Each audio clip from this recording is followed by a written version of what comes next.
130 episodes. Hi everyone, welcome back to the Earthdawn Survival Guide, the podcast for all disciplines, paths, players, and game masters with your questors Josh and Dan. I am Dan. I am Josh. And on today's podcast, we will be discussing all things thaumaturgy, extraplanar part 2. But after we get to the quizzical part, because we have some emails to get to, and by the way, we're talking Nethermancer later on, so it's all things spooky and oogie boogie, as Josh said way back on episode 39. So welcome to episode 130. We are going to get down to some business here. We have some emails, as I mentioned before, to get to, and that's just plentiful, I will say. They are wordy, so I hope you like the sound of my voice, because you're going to hear it a lot in the next minutes. Okay. This one, it comes in from Riley. I love the podcast, but occasionally I have thoughts. I'm going to stop there and just let you absorb that sentence. Oh, no. I want to argue that you price the spellbook far too low. While I agree that the price usually includes the teaching, the price also only gives you access to that teacher for a limited period of time. Buying a spellbook gives you the forever access to that tome and the ability to resell it to someone else in the same way you just bought it, so they can have as much time as they need to learn it. Especially important, since if you fail learning a spell, you might not be able to try again for a while. I personally would take the average price listed as listed to learn and double it.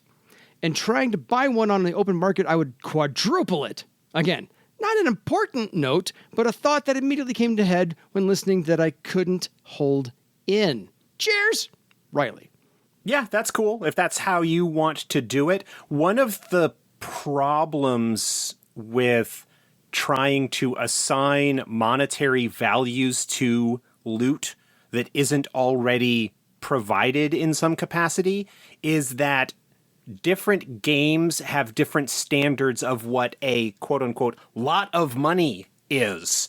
And so while those values might make sense for you in your game and might make sense in somebody else's game, if there's a lot of free-floating cash going around and you want to find ways of draining your group's funds for some reason, then that might be perfectly acceptable. If a game is not as flush with cash, then maybe those values might seem way out of whack for the economies involved in that particular campaign, which is why I'm pretty sure I said this is where I would start as a baseline. Yeah. And then you can adjust as suits your campaign based on how much money they have, what circles they are, all sorts of other stuff like that. It just seems like a really good starting point to just go with the values of the spells as they are sort of indicated in the books, and then just apply your own adjustment up or down, depending. Yeah, like you said, baseline. So not a bad place. This one is from Brian, who has some comments, or at least some thought on second chance talent. We keep panning a little bit. Just thought I'd toss in my 2 cents regarding the second chance talent. While I can certainly understand the feeling of looking at all the other talents available and seeing that there are often more exciting talents to take, I have to disagree with the you've been making that it's always not as good as other options. I think there is a lot to be said for the value of consistency. While it may often be a less interesting path in the sense that it isn't adding any new abilities, being able to rely on your rolls succeeding is also a very strong ability. Even if you're very likely to succeed on something, given that you are likely to be making half a dozen rolls per round on a master tier character, second chance can easily come up most rounds. It becomes even more important for any discipline that relies on a single roll to make an happen. That is to say, magicians. Failing a spellcasting test at a critical point in time is a big deal. Being able to turn something that has a 70% success rate to having a 91% success rate, with the added benefit that if you don't need it for the spellcasting test, you can save it for any rolls that come after, whether that be an illusionist, taunting, another mantic, using frighten, concise casting, or whatever else it may be. It is a very significant advantage. Likewise, a Beastmaster who has to rely on not missing for Claw Frenzy to keep going can gain a lot from that extra layer of security. If they have a bad first or second attack roll, second chance could be worth as much as 5 extra attack talents. It may have somewhat less value on disciplines such as Warriors or Sky Raiders, where you can rely on making several attacks to get the job done. But even then, you can have important roles that you really want to succeed at, and in any event, it is unlikely to be worse than having an extra attack talent like second attack or second. Assume that one of the 4 or 5 rolls might fail. Now, I'm certainly not suggesting that every character should take the talent. Earthdawn does a very good job of offering differences in character building. I admit that there are lots of tempting options for any discipline to consider, other than Second Chance.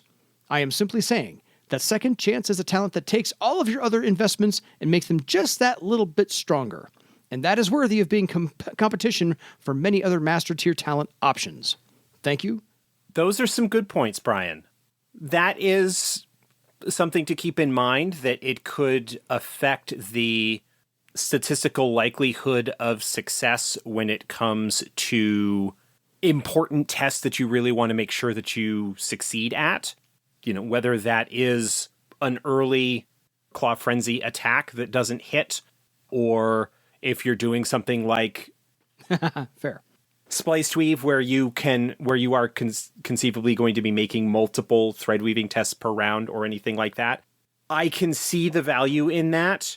I think whether the opportunity cost of losing access to another Master Tier optional talent in order to take that is worth it is something that individual players would need to decide for themselves, and whether the investment that would be required in Second Chance to get it to where it's worth using, because remember, at low ranks, it's not really going to do you much good at all if you're doing that to try and replicate a high rank talent that you failed on.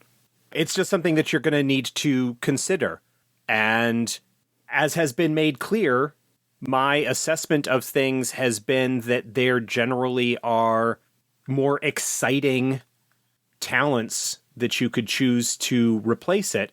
But yeah, you raise some potentially good points. I think one of the weaknesses of Second Chance as an option comes from the fact that I'm pretty sure, and I don't have it in right to hand to check, but I think the original version of Second Chance, I'm talking about like the original first edition version, I think it was a talent that anybody could pick up and was not part of the talent progression, much like leadership was, or one or two other talents that are kind of now slotted into those options. And I think in a situation where it doesn't take up one of those limited resource slots, it becomes a much more desirable option to add.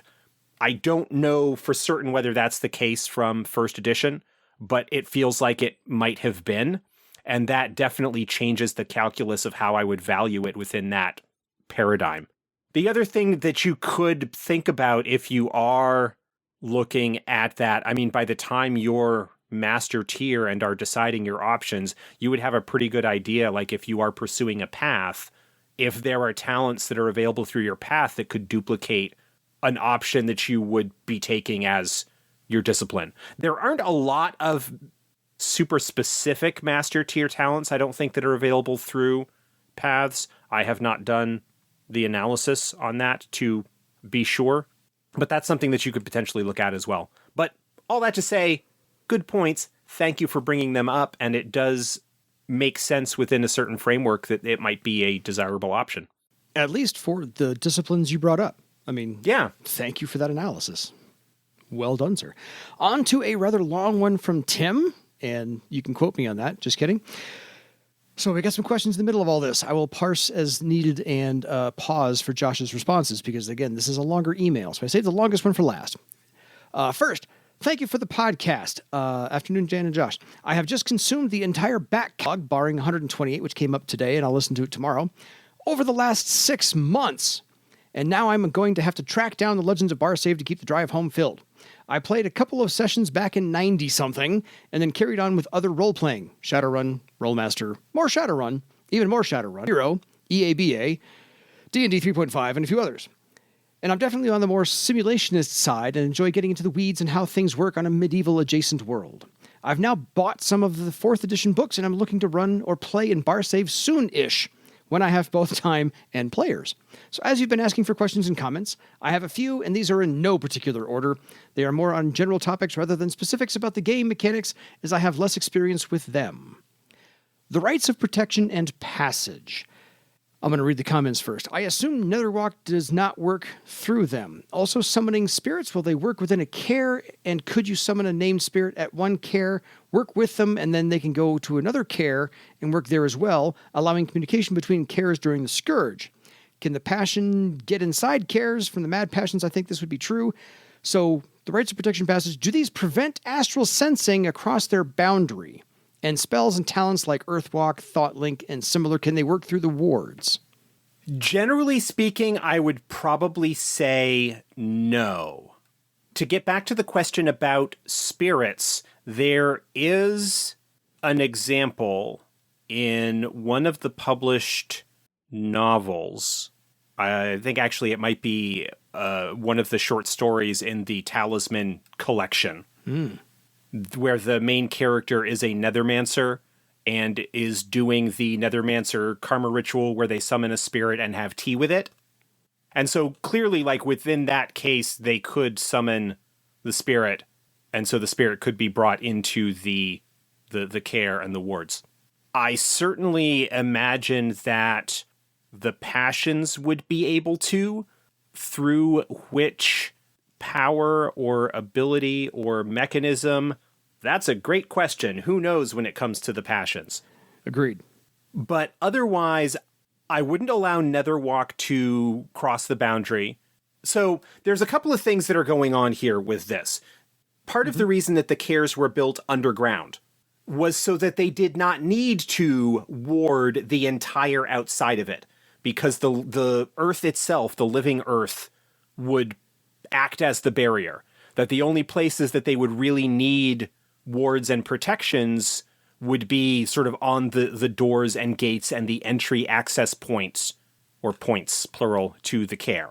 And so that protection served as both concealment for the residents of the kaer from general astral sensing, because the earth itself would act as a barrier, act as a solid object that would prevent astral sensing across it. So obstruction. Yeah, so an obstruction. And so Netherwalk, I believe, without looking at the exact rules of the talent, I don't believe Netherwalk allows you to walk through living astral patterns. But I would be inclined to say, no, it doesn't, because that would be a super big drawback or weakness, because a horror, like an astral horror, could just simply, walk into the kaer the way one does not walk into Mordor. Yeah, Fox says, while in astral space, the adept can pass through many barriers that exist only in the physical world. Yeah. So a regular door in a house, unless it's enchanted in some way, is not a living astral pattern, and so you could cross that with Netherwalk. But the actual earth itself, if you've got an underground kaer, you can't pass through the earth as it is, quote-unquote, a living astral pattern. So, yeah, I would suspect that spirits and the like, the magical mechanics of the way that summoning works, opens that barrier, opens that spot for the spirit to come through. There are examples in stories and other places where horrors are able to get into a kaer because somebody brought them in. Jirol, in fact, is afflicted by the despair thought that is his personal horror throughout that first novel. While the kaer is still sealed, he is able to be sort of infected by that. So there is certainly examples of that barrier is not impermeable, but I think generally that there requires some kind of effort for people within it to open up that conduit to allow spirits or other entities to cross through. To get back to a question that we didn't specifically address, but kind of is answered by implied.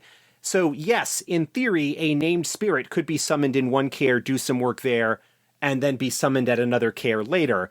The likelihood of such things is probably kind of small, unless for some reason there was a specific reason that the name would have been known amongst all of those summoners. But yeah, it could also conceivably allow communication between kaers. I don't think that you could summon a spirit, task it with entering another kaer, because it would still have to travel through astral space and would run into the issues that it would, like any other astral entity that would be trying to cross that. I think the spirit's native realm in the elemental planes or the netherworlds or whatever kind of gets around the traditional astral space stuff. Totally fair. So if it does not work, and kaers are totally isolated, then I was thinking on the query about why there was so little development during Scourge centuries, and there might be a way to explain. Low population numbers. See, the smaller the population, the less chance you are going to get a person or a group of people with the right mind to drive technology or science or politics further, so the pace of change will slow. In addition to this, being stuck in a kaer is probably going to encourage the majority to want to keep the status quo and the grass being greener on this side rather than the other, a bunker mentality and not rocking the boat. That's not a bad thought if you kind of consider it that the big sort of dramatic political change was the Council Compact in Thrall, which is a large society. But you still look at things like Travar, for example, which is a city that had thousands of people living in it over the course of the Scourge. And the same merchant houses that were in existence at the beginning of the Scourge were the same ones that came out. And aside from, their fortunes might have risen or fallen a little bit, it's all the same stuff. Over the course of 4 centuries, even within a closed environment, a sealed bunker, it still seems an unusual amount of stasis given how much change can occur within a society in any given 400-year period. Setting aside, like most recently, technological advances here in the 20th and early 21st century. Yeah. Look at the difference between Europe, whatever was happening in Europe around the year 1200 and the year 1600. Mm-hmm. You don't have the same countries. You don't have this, like, the number of wars and various other things that kind of happen. Now, obviously, you're looking at a much larger scale looking at Europe, but look at England, right? Mm-hmm. The British Isles and the Norman conquests and all sorts of other stuff that could go on. And so, yes, if you're looking at a smaller kaer and the general sort of conservatism that would go along with just kind of looking to survive, can explain a little bit of it, but it still feels really weird that you could have generations of humans or orcs or trolls or even dwarfs living within an area and not having some kind of potentially radical change or development or whatever, even if it's not from a technological standpoint because of a lack of resources, just from a social standpoint or changes that might happen there. So it's the kind of thing that you don't want to poke too hard, otherwise it falls apart. And you can sort of hand-wavium or no-prize yourself into whatever explanation kind of makes sense for you. It's just something to think about. Nice deep pull on the no-prize. So again, with kaers and horrors, is the majority of the kaers being secret as well as defended so that fewer horrors will test the defenses? It also said that the Rites also had trapping spells. Would these be in layers around the kaer, so potentially physically distant, and then allowing a much more interesting trap or horror-filled maze on the way in or out? Also, what do you think happens to horrors that are caught in traps when the mana level reduces and other horrors retreat? I can imagine there are some that have been able to gather more magic to themselves and can last out the years, quite possibly in a kaer that has fallen. Yes.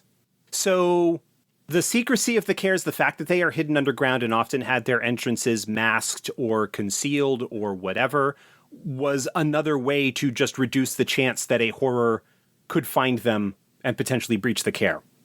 And the extent and nature of the traps protecting a kaer through those access tunnels would depend largely on how wealthy or large the kaer was in the first place.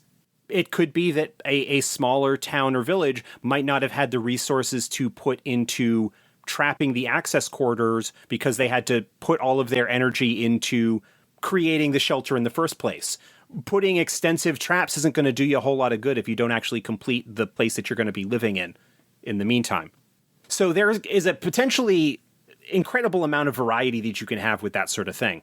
With regards to horrors that are caught in traps when the mana level reduces or other horrors retreat, there are examples in published material about that. The short story Inheritance. Yeah. in the original first edition book revolves around a fallen kaer that trapped a horror within it and the horror's attempts to escape. The short story collection Talisman, also the horror that's kind of running through the story on that, also gets trapped and eventually gets released or escaped in the course of the stories there. So it is certainly something that can happen. And the fact that it is trapped in a magical prison of some sort could be something that would allow it to remain when it otherwise might have been forced to retreat.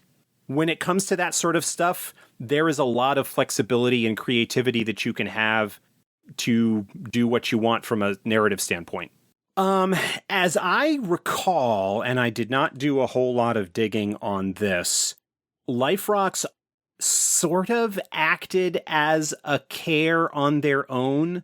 The obsidimen that were part of that brotherhood would merge with it in the dreaming, and so would be protected within the powerful magic of the Liferock itself, which would act as a barrier the same way, in a sense, that the living earth would be for other kaers. It's something that I would say is probably just a natural aspect of the nature of obsidimen and Liferocks in the first place. It is not something that they needed to get from elsewhere. It is possible that, depending on the location of the Liferock and whatnot, that some might have set up additional wards or protections, but that's not something that's detailed very well. And those could have been acquired through another source. But yeah, for the most part, I would say that it is simply the sheer magical power of the Liferocks themselves that allowed the obsidimen to mostly survive the Scourge within them, although there were examples of Liferocks that were the target of a powerful horror that eventually broke them open and ate the creamy obsidimen inside. Okay, on to some bigger questions. When the passions were driven mad, was it a grabbing or a sudden avalanche? Yes. I don't know. Some from column A, some from column B. Would the questors feel something at the time, and did they get manipulated to stay in line with the new goals of the passions? This would then be an idea of, do people become questors because their goals align, or are their goals aligned by the passion and then they become questors? Or is it somewhere in between? As the higher circle questor, you get to the closer you get to your passion, and thus you become more like a facet of them? Okay, I'm going to address some of this now. I was only being partially facetious when I answered yes to the first part of that. I know. I don't actually have a specific answer. I think it is entirely possible that whatever it was that happened that drove the passions, the mad passions mad, happened sort of relatively quickly, but that the effects on their followers could have been more gradual, depending on the questor in particular and various other factors. So I think there's plenty of space to kind of explore both possibilities there. We don't know for certain what actually caused the mad passions to be mad. There is the idea that is connected with the abyss of Arasnahem, where they are preventing Ristool from crossing over into the world and are too powerful to just be destroyed, but are being corrupted by it, and that could have been a gradual process, or it could have been something a little bit more sudden. We don't know whether that's actually the case. That's just one theory that's been floated. I think that in some cases, the questors could have been affected pretty quickly. I think that in others, it might have been a more gradual thing where the passion twisted that. I think that lower ranked questors were probably less likely to be affected by it than higher rank questors. As he says in the thing, you know, the higher circle of a questor or higher rank of a questor that you get, the sort of closer you are to your passion. And there's a lot of sense that I hope we provided in the questor's source book that the more devoted you are as a questor, the kind of, in a sense, crazier you become. Like, the more devoted you have to be to those ideals, and the more extremely you need to demonstrate your devotion to maintain that level of power, of relationship or whatever. And whether people become questors because their goals align or whatever, I think similarly to disciplines, That varies from individual to individual. I don't think that somebody who does not already, in some sense, psychologically identify with Garland would choose to become a questor of Garland. Much like somebody is already temperamentally suited in a way to be a troubadour. Mm-hmm. I think somebody would already be temperamentally suited to be a questor of a particular passion, which makes the mad passions kind of insidious in their way because they can get their hooks into somebody who is feeling the negative emotions that are associated with them. Okay, move on. Fair. Yeah, I was just trying to find it. Would a passion's influence over their questors grow with circle as well? This seems to be with the devotion point mechanic. Yeah, basically. That kind of addresses the thing. I kind of talked about that already. Yeah, fair. Again, with the fallout from the maddening of the passions, what has happened to their old spheres of influence? Has there been a gradual lessening of good rulers within Barsave because of Ragok?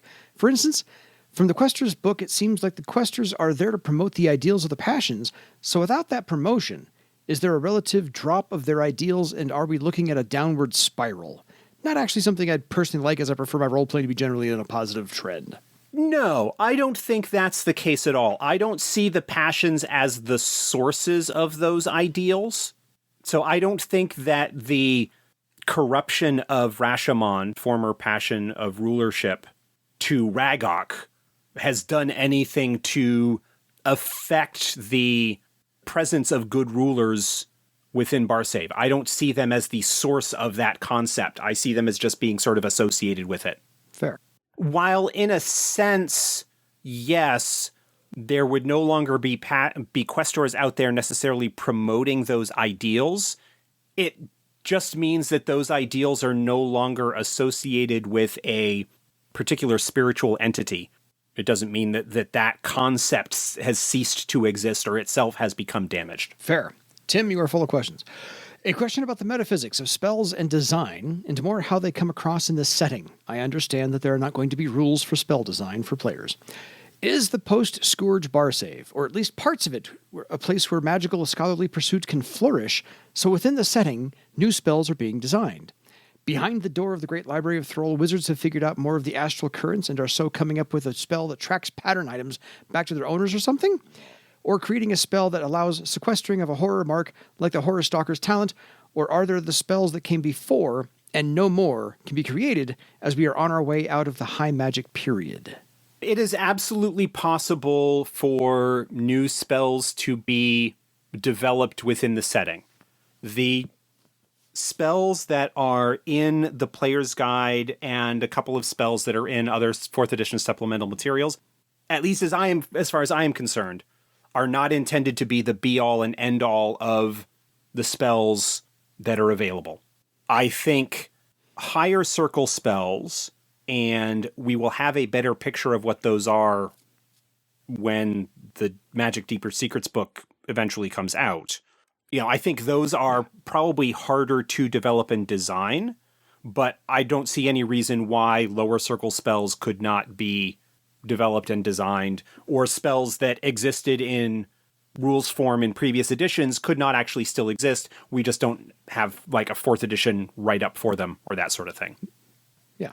Porting them over with the extra threads and things, a little difficult to do, so feel free to do it on your own.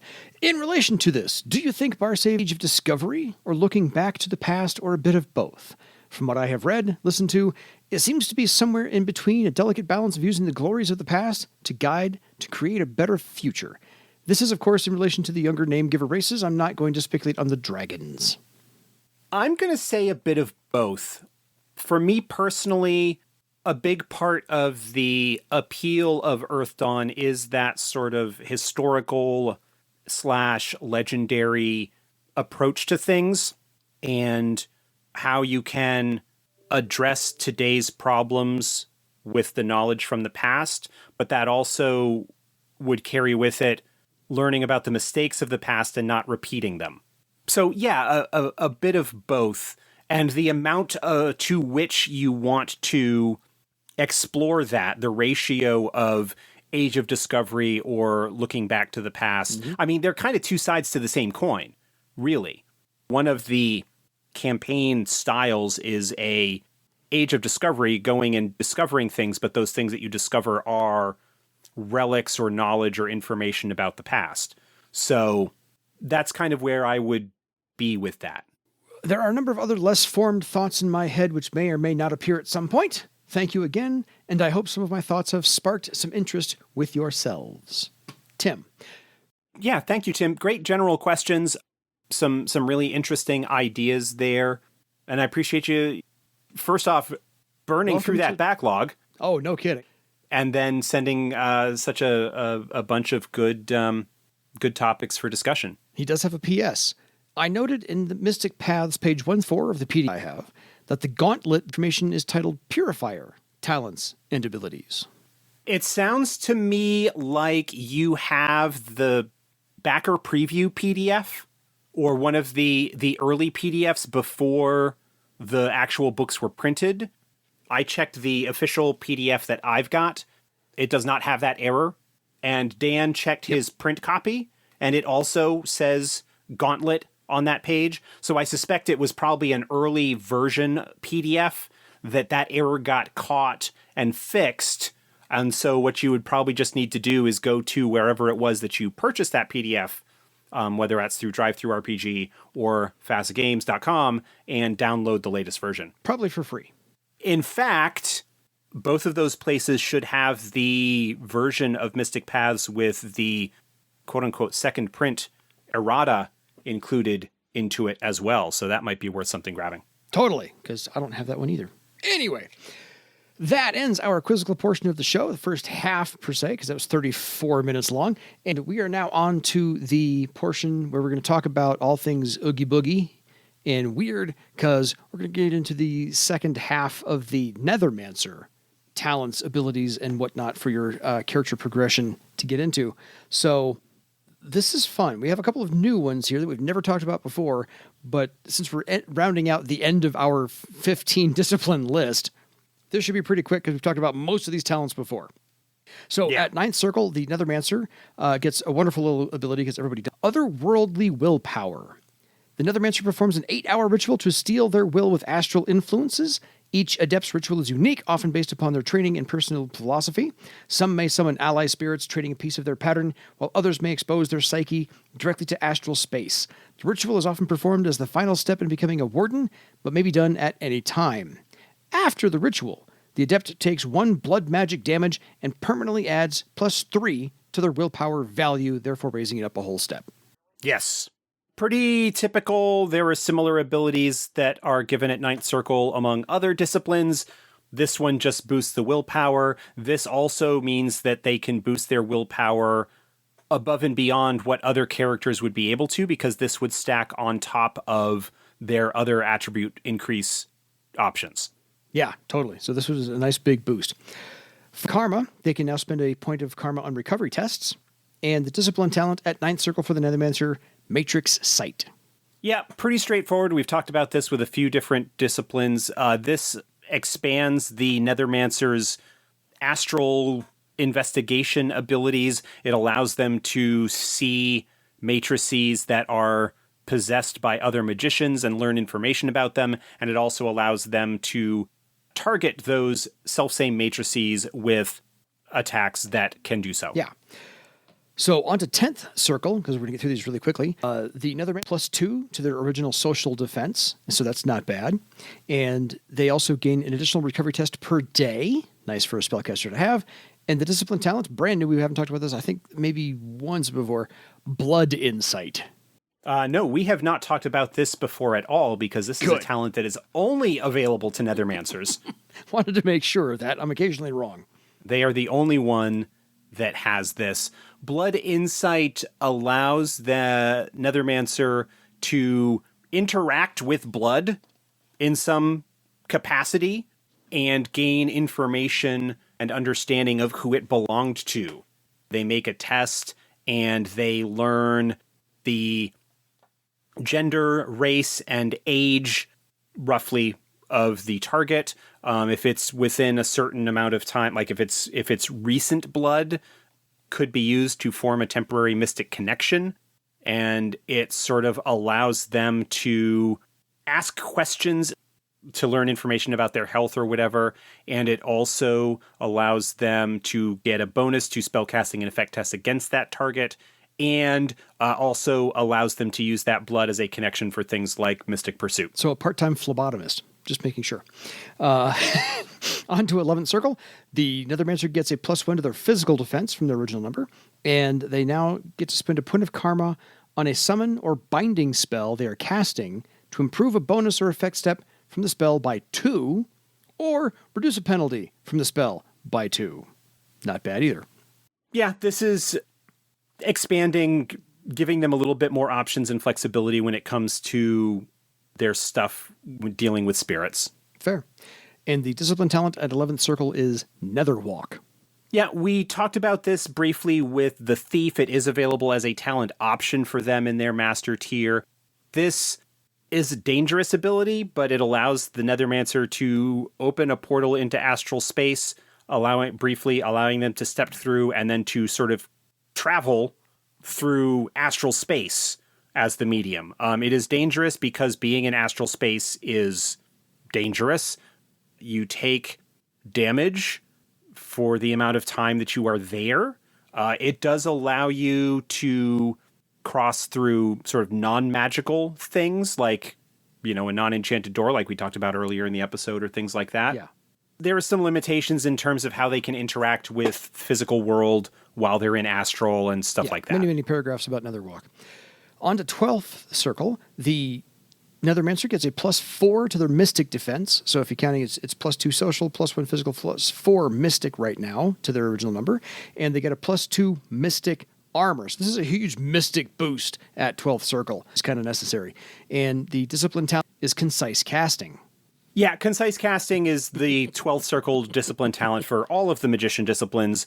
This allows the caster to cast one spell and then that same round cast another spell within certain restrictions. Generally, as I've said earlier, useful for following up a more potent spell with a low circle damage or buff spell that doesn't require thread weaving, because that's one of the limitations of Concise Casting. But it does allow you to double up on your spell casting within certain restrictions. Fair. Always a good thing, by the way, if you're a spellcaster. So on to the Warden talent options. Now, you've got 9th, 10th, 11th, and 12th circles. So you've got 4 options here you get to choose from, but of course a longer list than 4. Only 2 of which are kind of making up ground from where other disciplines may have gotten them in earlier in their progression.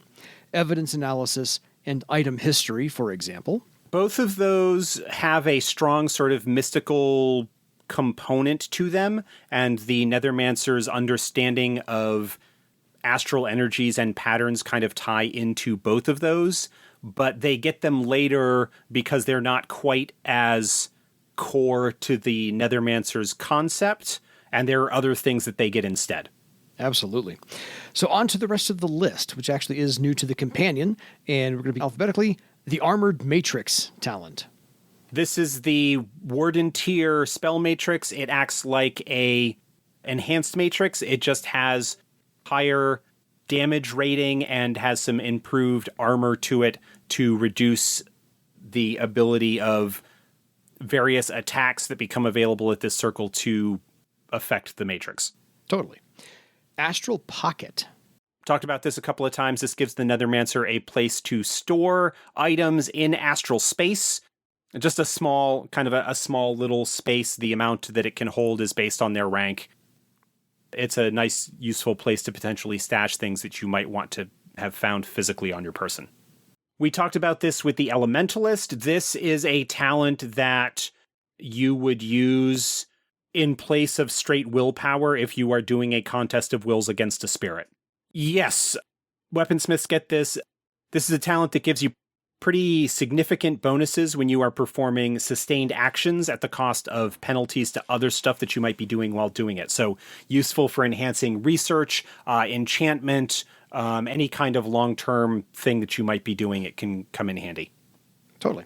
And then range pattern as an option. Yep, this has come up, I think, with all of the other magicians. It's a test that you can make to increase the range of a spell. that already has a range. It doesn't do anything to self or touch spells, but it does increase the range of spells above and beyond what you might be able to do with extra threads. There you go. Safe Thought. This is protection from mental influence or other kinds of magic that could read or affect your thoughts or emotions. Soul Aegis. This one I'm pretty sure is a bonus to defenses. Yeah, still a great name. It increases both mystic and social defense by an amount based on the result of the test. Each success gives you a bonus to both. And then the last Warden talent option, Summoning Circle. Yeah, this is a talent that gives you bonuses when you are doing summonings within the created circle. And there are specific rules on how it interacts with everything, but it basically gives you bonuses to those summoning tests. Nicely done. So, if that's not enough for you, and you think you should retire, let me tint a little bit and bring you on board to the master tiers of 13th Circle, 14th Circle, and 15th Circle. At 13th, the Nethermancer gets a special ability called the Astral Face. Just Astral Face. And as a simple action, for 4 strain, the adept can alter the features of their face and head, giving them a better sense of astral space. The altered appearance is smoother, and often silver or black. The eyes contain specks of unearthly light, and the teeth are dull and unreflective, with a small rune on the surface of each tooth. The adept adds a +5 bonus to spellcasting tests, including concise casting, and effect tests while this ability is in effect. It can be used a number of rounds per day, up to the adept's rank in Nethermancy. The strain paid when the ability is activated, not for each round. But if the adept stops using the ability for a round, the strain must be paid to reactivate it. Yeah, this is a pretty notable boost to the Nethermancer's spellcasting ability. Similar in some respects to the Elementalist gets a similar kind of spellcasting boost or ability boost that lasts for a limited amount of time per day. This is a carryover, an ability that was available to Nethermancers in first edition. It was originally their 15th Circle sort of capstone ability. The difference being that the original version of it didn't have a duration, but only provided a 1-step bonus to spellcasting and will force. This one gives a more significant bonus, but at the cost of it only being available a limited amount of time per day. Yeah, and not creepy at all. That doesn't play to the Nethermancer 1. Oh, no. Not from that look. No, that's great. I can already see that cinematically speaking on a big movie screen somewhere. So, the Nethermancer at 13th Circle also gets a +3 to their social defense, replacing any bonuses before that. And you increase their karma step from a from a D6 to a D8. I got that wrong again. It's been 13 times. And you added +1 to their base initiative step, so that always helps. And then the discipline talent at 13th Circle, because wow, that's a lot of stuff. Astral Domain. Yeah, we talked about this way back with the Wizard. It is a master tier option for them.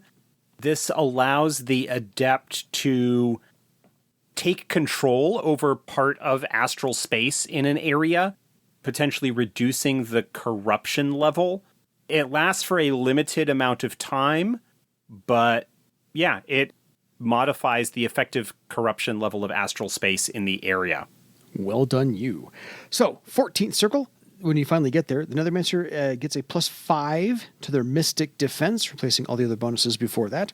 And then you also gain 2 additional recovery tests per day, so yay you. And then the Discipline talent at 14th Circle is Other Soul. This is only available to Nethermancers. Costs a recovery test for them to use it, but it provides a bonus to Mystic Armor and bonuses to Mystic and Social Defense against fear and intimidation, and lasts for a number of hours. Like, it is a long-term bonus in comparison to Lion's Spirit, which provides kind of similar bonuses against fear and intimidation. Nether Soul lasts for hours and also provides a Mystic Armor bonus. Yeah. Pretty badass. It's a really nice sort of anti-fear boost. Yeah, no kidding. So on to 15th Circle, and we're not quite done yet. The Nethermancer gets +2 to their physical defense. So as you can tell, you end up with a +3 social, +5 mystic, and a +2 physical defense from their original number. And they also now get a +3 to their mystic armor from their base mystic armor, so that's also not bad. And the discipline talent at 15th circle, Spliced Weave. Spliced Weave is the capstone 15th circle ability for all of the magician disciplines. This is the one that allows the caster to make multiple thread weaving tests to weave threads. It also makes them all simple actions, which means that you can weave all of the threads and then cast the spell in that same round. It does actually allow that because it makes those thread weaving tests simple actions. That's why it can't be stacked with concise casting, because you can either weave everything and cast in a round, or you can weave and then cast 2 spells over the course of 2 rounds. But that is sort of a clarification that I hadn't brought up specifically with regards to the previous times we talked about that. I do want to mention that that is the case. Well, yeah, since this is the last spellcaster we get to talk about, so might as well hit all the high points now. So, if that's not enough for you, and by all means it should not be enough for you, let's get through the rest of the Master Talent options. And the only one that not in the companion from this time is kind of a holdover from earlier rank or others. Animal Possession, I think, is interesting for the Nethermancer to have as an option. Yeah, Possession is creepy. It ties a little bit into Dominate Beast. I think they get Dominate Beast earlier. So it kind of ties into that. Let me double check. Oh no, Dominate Beast is not available to Nethermancers. But Animal Possession is. This shows up as a Journeyman option for the Beastmaster and a Warden option for the Scout, who we haven't talked about yet. But this basically allows the user to possess an animal. Exactly what it sounds like. And that's a good thing. At least if you're the Nethermancer doing so. Anyway, on to the rest of the list from the companion. Alphabetically speaking, Casting Pattern. We talked about this with the other magician disciplines. This allows the magician to gain a bonus to their spellcasting test prior to, or sort of as a bonus to their attempt to cast the spell. Yeah, so range pattern and casting pattern are both options for the Nethermancer. Confront her. This is an option for troubadours, and it's the rank 15, the circle 15 discipline talent for weaponsmiths. We've talked about this before. This is the super legendary ability that allows the user to distract or keep a horror busy, with a lot more stories of it actually happening than confirmed cases of it being used. Totally. I was wrong. Effect pattern is here. I was in my mind spelling it with an A, not an E. My fault entirely. So effect pattern. Affect versus effect. Yes, I was way off on my spelling. Effect pattern is similar to casting pattern or range pattern in that it gives you a test that allows you to modify the effect step of a spell that you have cast. Yeah, I'm all caught up now. And again, these are above and beyond any modifications that you might make using extra threads. Yes. Lion Spirit. Talked about this one previously. In fact, we talked about it just a few moments ago. Yes. Lion Spirit provides bonuses to... It's an anti-fear booster. Yeah. I think it provides bonuses to defense ratings to resist fear or intimidation. Resist Pain. Always useful. A lot of disciplines get this. It reduces the penalty that you suffer as a result of having wounds. And the aforementioned Second Chance. Yeah, we've talked about this. Nothing more to add today. Nope. Already in the emails as well from the questions. And then Shared Matrix. This is the Master Tier matrix that is available to all magicians. It does not hold any pre-woven threads the way that the armored or enhanced matrices do. What it does do is allow you to store up to its rank in total circle of spells within it. So a rank 6 shared matrix can hold 6 circle 1 spells, or 2 3s, or a 4 and a 2, or whatever combination that you want, as long as the total circle of the spells within it does not exceed the matrice's rank. Nicely done. So, of those options, as we've done for every other discipline before now, which ones are, since you have a high circle Nethermancer, should she get up? Well, I don't have one that's this high. Yeah, no, but I'm saying, should she get up this high? What would you actually do? Because you've been Nethermancer for years now. Looking at the master list, I would actually pass on Lion Spirit because I've got Nether Soul. Because you get Nether Soul as a discipline talent at 14 circle, and that provides you the same kind of bonuses that Lion Spirit does, so I probably wouldn't necessarily double up on that. Resist Pain I would probably take because it's just so gosh darn useful. Shared matrix, yeah, almost certainly. And then, because I'm a sucker as a spellcaster, casting pattern and or effect pattern. Because there are only 3 slots, I would have to decide which of those that I would go with. That's a tough choice. Flip a coin in that one. Yeah, I would say that I would be more inclined to go with effect pattern as the one that I would take, because that allows you to boost the effect of a spell that might not have its effect normally boosted by your spell casting. Whereas casting pattern might end up netting you perhaps more successes. If those extra successes don't do anything particularly useful, I would need to really sit down and look at the spells and which one would be worthwhile. Warden talent options, Armored Matrix almost certainly. Soul Aegis is really nice because of the defense boosts there. Safe Thoughts, decent. I don't know that Evidence Analysis or Item History, those are worth picking up if you don't, for some reason, have them in the group yet. But they are both available to multiple disciplines earlier. So the only reason that I would see to pick those up would be if you don't have them yet and you find that it is worth it. If you're dealing with a lot of spirits, you'll want to look at Contest of Wills and or Summoning Circle. Perfect Focus would be handy for tying into extended summonings. Actually, Perfect Focus would be really nice for providing yourself even more bonus there. But I would probably Armored Matrix, again, for me, would be the first one, just because you want more matrices. Soul Aegis is really nice as the defense boosts that it can provide you.